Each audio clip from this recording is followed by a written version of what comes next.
The Fiberfab Jamaican might be the best looking kit car America ever produced, but the story behind it is a much darker one. It was a sleek fiberglass fastback with hidden headlights and curves straight out of Italy. The base kit sold for $895 and it was eventually offered with a steel chassis built for American V8 power. But its dark history comes from its name. The name on this car was not a tropical marketing gimmick. The Jamaican is named after a real woman, Jamaica Goodwin, who was the president of the company that built it. But here's the part that makes it one of the darkest stories in automotive history. By the time the first Jamaican body molds came out in early 1968, Jamaica Goodwin was dead. The man who killed her was Fiberfab's own founder, her husband. But to understand the full picture, we have to go back to where Fiberfab started. Fiberfab was one of the most successful kit car producers in history, founded by Warren Bud Goodwin in 1964. Their first big claim to fame was their GT40 clone, the Avenger and the Valkyrie, which I've talked about in another video. But they also made fiberglass bodies to go over Corvette chassis. They weren't just a fiberglass shop, they could build you a real car if you paid them enough to. But for most people, the top of the line complete cars from Fiberfab were almost as out of reach as a real GT40 or Lamborghini Miura. A fully built Fiberfab Valkyrie was something like 3 times as much as a new Corvette, which was a tough pill to swallow. So instead, Fiberfab made a ton of money selling parts and bodies to guys with big dreams and some extra garage space.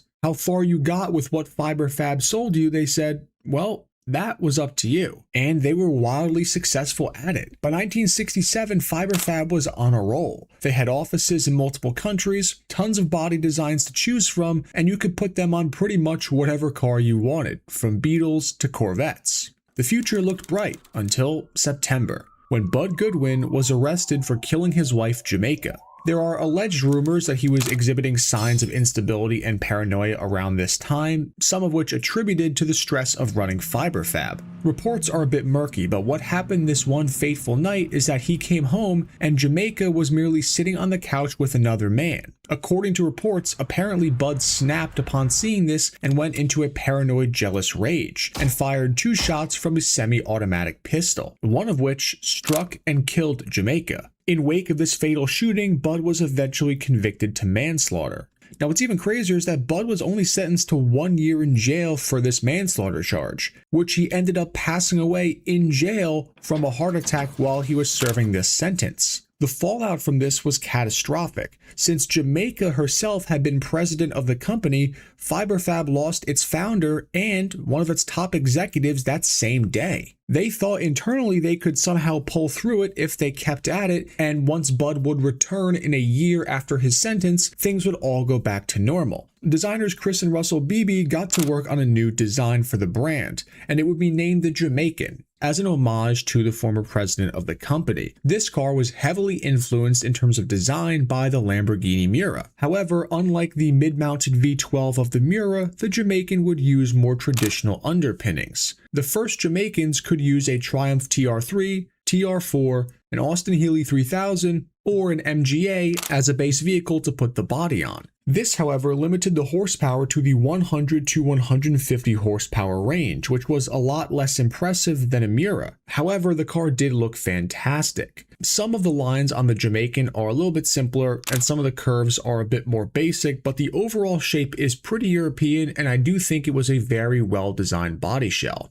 The issue with the first Jamaicans, though, were those chassis limitations. You could have put a bigger engine into one of those British car chassis if you wanted to, but the suspensions were a bit more archaic and they just were not designed to deal with that kind of weight of, let's say, a V8 up front. Those initial base chassis were also a bit long in the tooth. By 1968, when the Jamaican was out, the TR3 had ended production 6 years earlier. And this is in an era when technological advancements in performance cars was pretty fast. A lot could change in 6 years. And because of all these things, within just a few months of releasing the first generation Fiberfab Jamaican, the people at Fiberfab had received a flood of letters calling and asking for a version that included a chassis that could support the weight of a more powerful small block V8. Chris and Russell went back to the drawing board and came up with a new body design that was very similar to the first Jamaican's, but was just now a bit wider and longer. And where the first Jamaican was a head turner, the second Jamaican looked even better with these larger proportions. Yet funny enough, at the same time the Jamaican 2s with the V8s came out, which was obviously the proper decision for the brand to make, FiberFab released another version of the Jamaican that would fit over a Volkswagen Beetle or Karmann Ghia floor pan.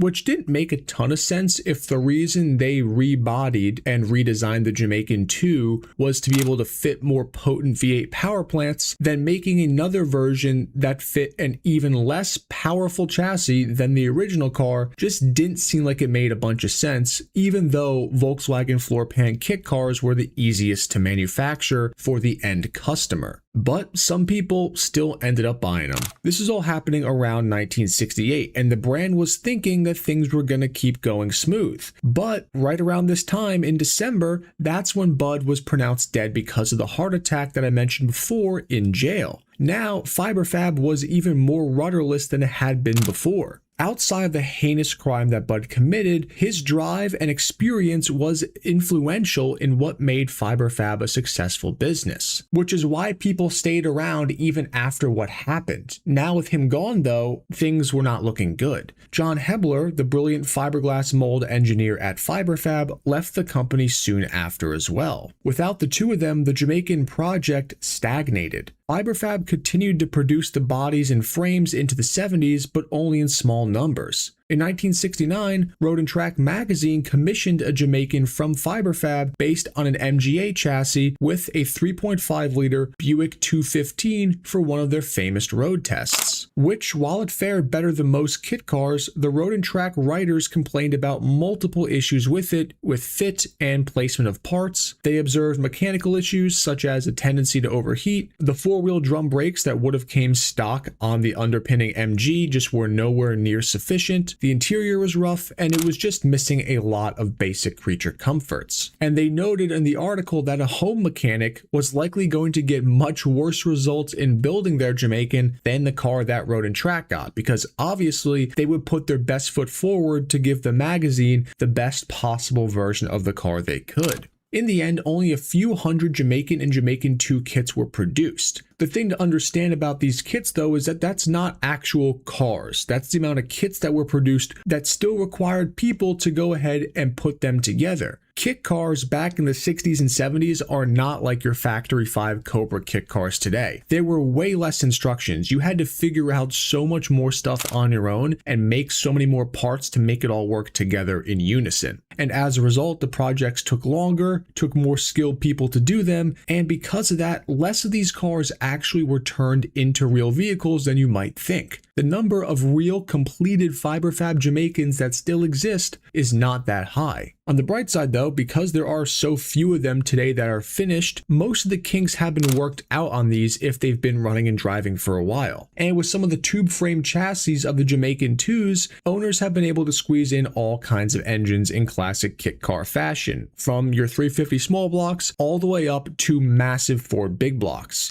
as well as suspension bits from different cars and whatever else have you. That's kind of the beauty of these kit cars, is that you can do whatever you want with it and you're not really cutting up anything or irreversibly damaging a valuable vehicle. They were designed from the beginning to be cobbled together with what you had. So in modifying them and making them better with other parts, nobody has a problem with it. And I definitely don't either. You can definitely find Jamaican fiberglass bodies for sale from time to time because, again, the bodies themselves being fiberglass didn't rust. So the cars that weren't put together, there is an innate value, and people did look at the nice looking body shell and generally try and keep them fairly nice. People knew they were worth something, albeit not a whole lot. Fully running and driving FiberFab Jamaicans are not super common on the resale market, but even when they do show up for sale, they typically sell in the low to mid 5-figure range, and ones that are in a less streetable condition show up every year as well, and those are much cheaper. And you can find a body for basically whatever somebody's willing to sell it to you for. Maybe $1,000 if you're lucky. The Jamaican was a head turner, and every one of them that's still on the road today is a labor of love. And they're all a little bit different, which is what makes them so unique. and which is why I love covering these unique American kit cars like this in the videos on the channel. It just stinks that with the Jamaican, its reputation will always be tarnished by the events that led up to it, because outside of those, I do believe it is a very pretty car. But let me know in the comments down below if you ever heard of a Fiberfab Jamaican, if you ever had one, knew somebody who had one. I would just love to hear some in-period stories if you have any. Otherwise though, thank you all for watching yet another video. Please make sure to go ahead and like, share, and subscribe to the channel. I really appreciate all your guys' support in making these videos, and I will see you all in the next one, enthusiasts.